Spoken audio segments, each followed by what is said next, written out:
Mesdames, Messieurs, bonsoir. Bienvenue dans Le Monde aujourd'hui. On commence par les titres de cette édition.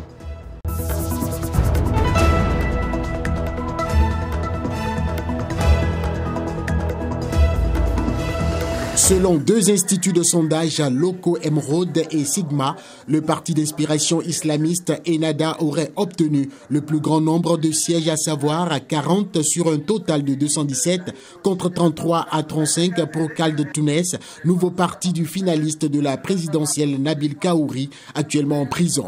Un troisième sondage de Tarka Consult donne 46 sièges à Ennahda et 35 à Khaled Tounes. Les deux formations ont chacune indiqué être en tête sans donner de chiffres. Les résultats préliminaires officiels sont attendus mercredi. Je ne suis pas content parce qu'ils sont divisés. Chaque parti veut le pouvoir et de cette façon, le pays ne peut pas fonctionner. Le pays a besoin de deux partis, un parti au pouvoir et un autre parti d'opposition pour garder un œil sur le premier. L'abstention a atteint 58,6%, soit près du double des législatives de 2014. Elle n'est pas seulement la marque d'un désintérêt, mais aussi une sanction envers les partis en lice et l'offre politique. J'espère qu'ils serviront le pays pour un avenir meilleur. Tout le monde doit travailler parce que la situation ici est devenue un peu difficile. Je ne suis pas du tout optimiste. Selon des sondages, aucun parti ne dépasse 20% de voix. En termes de sièges, les scores évoqués constituent à peine un tiers du nombre requis pour décrocher une majorité absolue au Parlement, 69 sièges. Même s'il obtient la première place, Ennahda perdrait entre 20 et 30 députés par rapport à l'Assemblée sortante. En outre, derrière ce duo de tête qui avait exclu toute alliance durant la campagne, le tableau est éclaté. Une série de formations hétéroclites détiendrait moins de 20 sièges chacune. Quel que soit le gagnant, un casse-tête se présente dans l'optique de rassembler une majorité nécessaire pour légiférer. Les réfugiés et retournés centrafricains installés ici sur le site de Gaoui depuis 2013 font partie de plus de 6 000 réfugiés vivant en N'Djamena, la capitale du Tchad. Le gouvernement tchadien et des organisations humanitaires les prennent entièrement en charge pendant les 2 premières années. Mais aujourd'hui, ils se sentent abandonnés. Elle nous a donné 70 000, 75 000.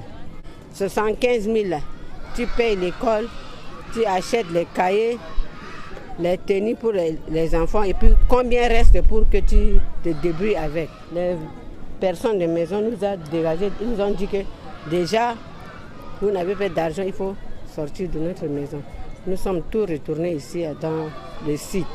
Et puis dès que nous sommes ici dans le site, pas d'assistance, pas d'hôpital, pas de moustiquaire.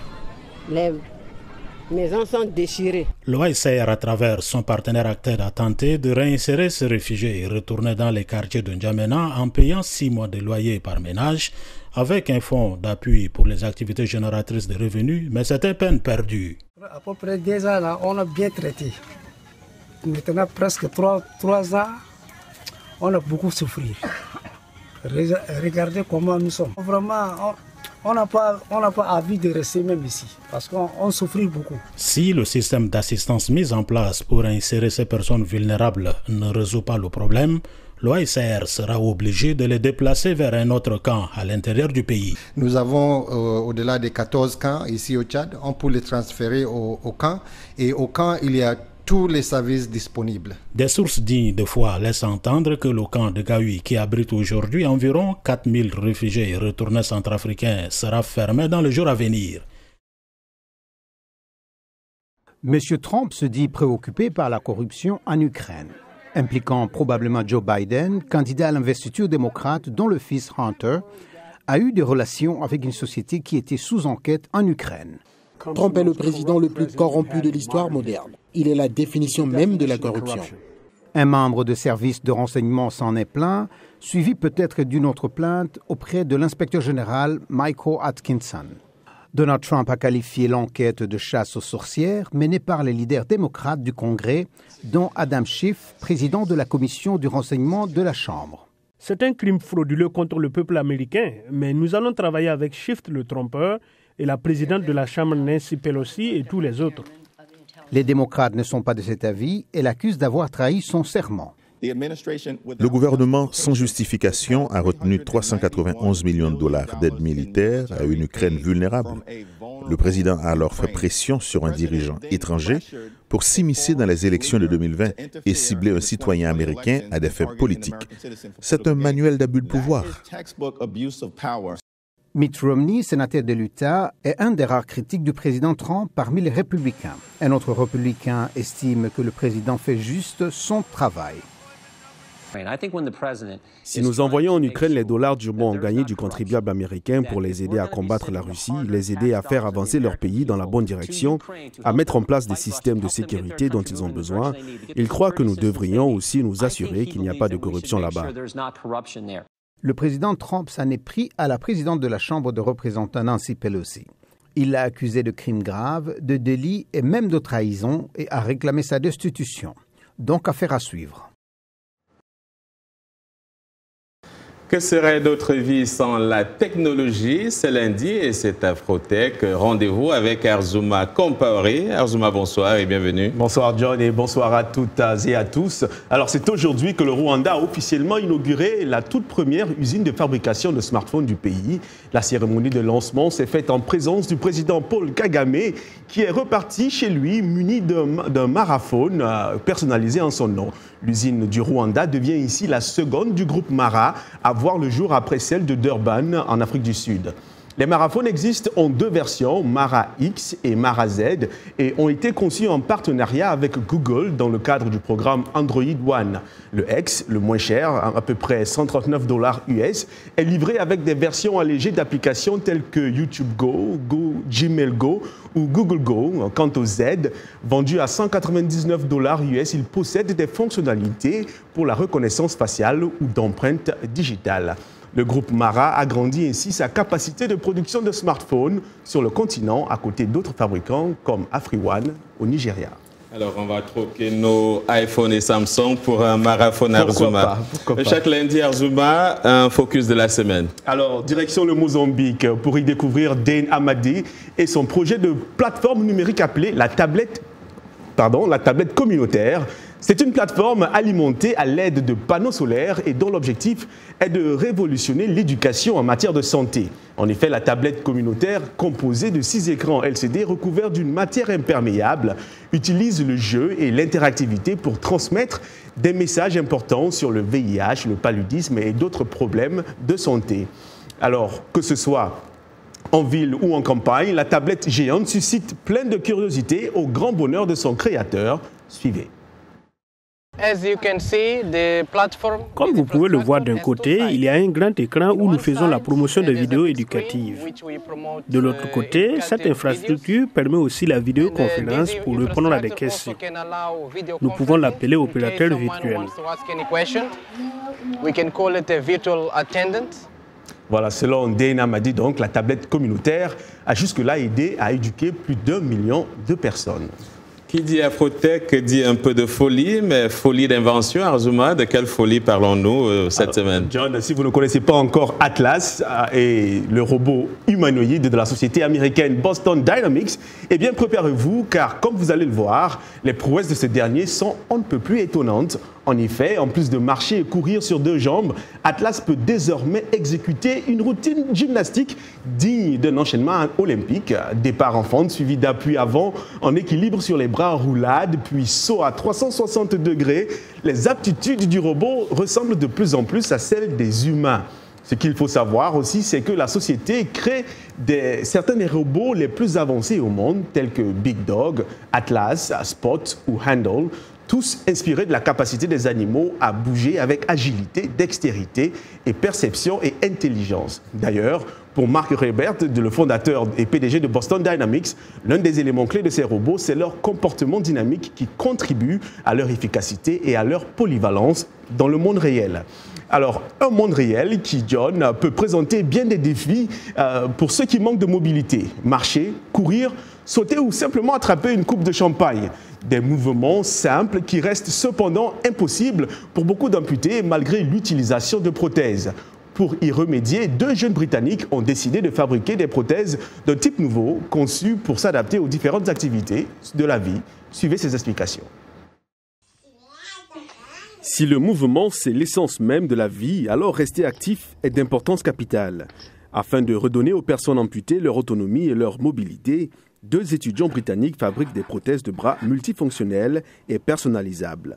Le principe est simple, des attaches interchangeables permettent au sujet de manipuler différents types d'objets.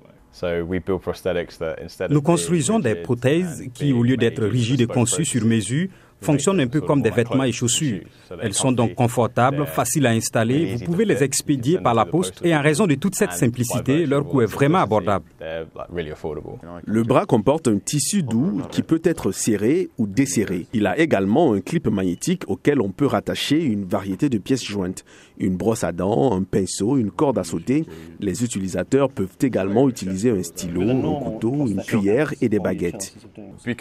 Étant donné que les enfants grandissent rapidement, les prothèses doivent être calibrées tous les 2 ou 3 mois. Mais grâce à la souplesse de notre appareil dont les 2 attaches peuvent être desserrées, vous pouvez la porter plus longtemps. Ils ont travaillé en étroite collaboration avec Alex Lewis, un triple amputé depuis 2013. Je pense simplement que le concept est brillant et que le produit est génial. Nous ne sommes pas nombreux ici au Royaume-Uni à être amputés des bras, mais l'impact global sera pour les enfants et les amputés dans le monde. Ce sera énorme. Cela fait 2 ans que Meet Wearables teste son produit. Ils envisagent maintenant de le rendre disponible sur le marché européen l'année prochaine par l'intermédiaire de professionnels de la santé. Voilà John, c'est tout pour Afrotech. On se dit à lundi prochain. Bonsoir à tous. Plus de peur que de mal pour Mohamed Salah. Sorti sur blessure en fin de match contre Leicester samedi, l'attaquant égyptien de Liverpool souffre d'une foulure de la cheville. Mo Salah a été touché sur une intervention du milieu de terrain des Foxes, Hamza Choudhury, dans le temps additionnel du match de championnat remporté par les Reds 2-1. Salah était sorti en boitant et le diagnostic des médecins a révélé une foulure de la cheville. Salah pourrait donc être remis pour le match contre Manchester United le 20 octobre. Il était de toute façon prévu qu'il ne participe pas au match amical de l'Égypte contre le Botswana le 14 octobre prochain pour se reposer. Le joueur de Leicester, international anglais, qui a causé cette blessure de Salah, n'a reçu qu'un carton jaune après son tacle. Le coach de Liverpool, Jürgen Klopp, s'attendait à un carton, disons, d'une autre couleur. Mais surtout, il ne manque pas de conseils à l'égard d'Hamza Choudhury. Suivez. Un joueur qui est dans un sprint total, si vous le faites tomber sans la balle, pour moi, il n'y a qu'une seule couleur. Mais je sais, je le lis probablement dans vos yeux et tout, et que je suis le seul qui le voit comme ça. Mais c'est dangereux, comme l'enfer, alors... Je ne veux pas causer des problèmes aux garçons, mais il doit se calmer dans les situations comme cela. Ce n'est pas sa première fois, il doit se calmer. Épilogue hier des championnats du monde d'athlétisme qui ont eu lieu à Doha. Les États-Unis ont terminé en tête du tableau des médailles avec 29 au total, dont 14 en or. L'Afrique s'est classée 2e avec un bilan mitigé, partagé entre motifs de satisfaction et déception. Suivez. 9 pays africains ont remporté des médailles et un nouveau record au championnat du monde. Le continent s'est classé 2e grâce au Kenya qui a remporté 11 médailles, 5 en or, 2 en argent et 4 en bronze, soit la même répartition il y a 2 ans à Londres. Les athlètes kenyans ont pu compter sur le soutien de leurs compatriotes résidant à Doha, mobilisés pour supporter les siens malgré leur programme de travail. Donc nous aimons l'événement, nous avons un intérêt, nous aimons notre pays et nous devons encourager nos athlètes, malgré le fait que nous travaillons de très longues heures. L'Éthiopie, 2e nation africaine, a fini 5e. Le Burkina Faso a aussi fait son entrée dans le concert des nations médaillées aux mondiaux d'athlétisme avec la 3e place historique de Fabrice Zango au triple saut. La déception continentale est sans conteste sud-africaine. La nation arc-en-ciel, qui avait fini 3e en 2017 avec 6 podiums, a terminé sa compétition avec un 0 pointé. Entre forfait de Wade Van Niekerk sur 200 et 400 mètres, échec de Louvo Manyonga au saut en longueur et bien sûr l'absence remarquée de Caster Semenya sur 800 et 1500 mètres, la délégation sud-africaine est passée au travers à Doha. L'autre déception africaine est nigériane. Le Nigeria a encore fait preuve de mauvaise organisation, inscrivant, sans leur accord, sur 100 mètres, 2 de leurs chances de médaille. Blessing Okagbare et Divine Oduduru. Conséquence, les 2 athlètes ont manqué depuis la disqualification pour le 200 mètres. Ils ont finalement pu concourir, mais sont passés à côté de leur course. Voilà, c'est tout pour l'espoir. On se retrouve demain. Le quartier du kilomètre 5 à Bangui, ses monuments, ses boutiques, ses commerçants et sa jeunesse qui s'active afin de contribuer au retour d'une paix durable entre les communautés. Chacun de nous maîtrise son équipe déjà.